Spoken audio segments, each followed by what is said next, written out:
జగన్మోహన్ రెడ్డి ఒక రాష్ట్రంలో మాఫియా నడుస్తుంది అది ఇదని మాట్లాడుతున్నారు. దాని మీద మీరేమంటారు? జగన్మోహన్ రెడ్డి నడిపాడు మాఫియా, తెలిసిన విషయమే. ఇసుక మాఫియా, లిక్కర్ మాఫియా, వైన్ షాపులు ఉన్నాయి. ఇంతకుముందు క్యాష్ ఇవ్వాలి, కూరగాయలు కొనుక్కున్న 10 రూపాయలు కూరగాయలు కొనుక్కున్నారు కూడా ఫోన్ పే పెట్టారు. స్టేట్ గవర్నమెంట్ నడిపే షాపుల్లో ఫోన్ పే లేదు.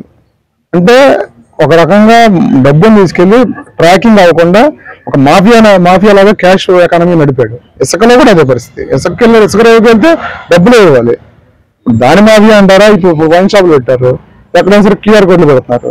వీళ్ళు ఇదేలా మాఫియా అవుతుందో నాకు అర్థం కాదు. మాఫియా అంటే అది కదా.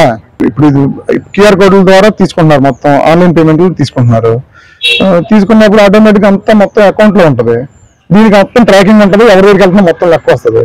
దానికి రాదు.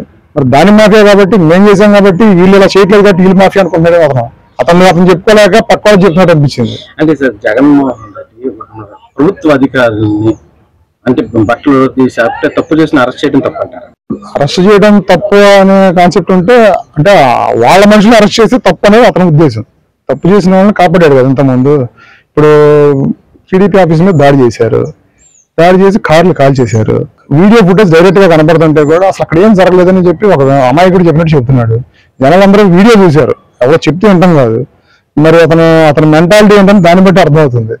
మట్లు తీసుకొడతానంటే మరి మట్లు తీసుకునే అలవాటు వాళ్ళ పార్టీ వాళ్ళు ఉన్నారు కదా, మట్లు తీసుకుని వీడియో నిలబెడతాను. మట్లు తీసుకునే అలవాటు ఏంటంటే వాళ్ళ పార్టీ వాళ్ళు మట్లు తీసుకుని వీడియో కాల్ చేయడం ఏమి ఉన్నాయి కదా, ఆ అలవాటు మీద చెప్పుకుంటాడు అతను. ఆ అలవాటు తప్పితే మరి ఇంతకుముందు పోలీసు అధికారుల సంఘం అని చెప్పి అసలు వీళ్ళు ఏం అనకముందే ముందు వచ్చేసేవాళ్ళు. ఇప్పుడు వాళ్ళందరూ ఎక్కడ నిద్రపోతున్నారు, మరి ఆ పోలీసు వాళ్ళు చూసుకోవాలి. నిన్న CCTV ఫుటేజ్ కూడా పంపించారు. జగన్ వంశీ అనే మనిషి లిఫ్ట్ లో తీసుకెళ్లి ఇంటి అపార్ట్మెంట్ లో తీసుకెళ్లి అతని మీద కేసు పెట్టిన మనిషిని లిఫ్ట్ లో చేతులు కట్టుకుని నుంచోబెట్టి అపార్ట్మెంట్ వాళ్ళ ఇంటికి తీసుకెళ్తున్నాడంటే ఇంత చిన్నపిల్లలకి అర్థమవుతుంది కదా, బెదిరించి తీసుకెళ్తున్నారండి.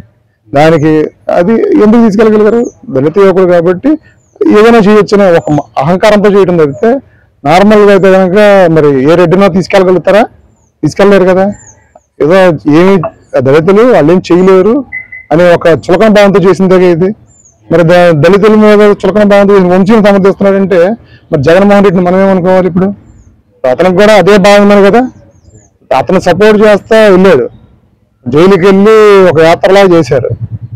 అంటే ఏమని దళితులను కొట్టిన వాళ్ళకి, దళితులు బెదిరించిన వాళ్ళకి నేను సపోర్ట్ అని చెప్తున్నాడు. ఇండైరెక్ట్ గా చెప్తున్నాడు. అంటే సార్ జగన్ అంటున్నారు 2.0 వస్తారు, జగన్ 1.0 చూసారు, జగన్ 2.0 చూస్తారు అది అని మాట్లాడారు.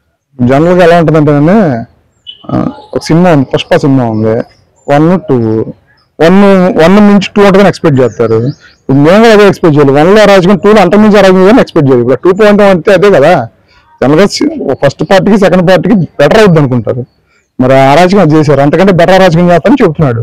మరి జనాలు డిఫరెన్స్ ఇవ్వాలి. మరి అరాజకాన్ని మరి వాళ్ళు 2.0 అంటే దానికంటే బీభత్సమైన అరాజకం జనాలకు కావాలో వద్దు అని. Please subscribe to Leo news for more videos.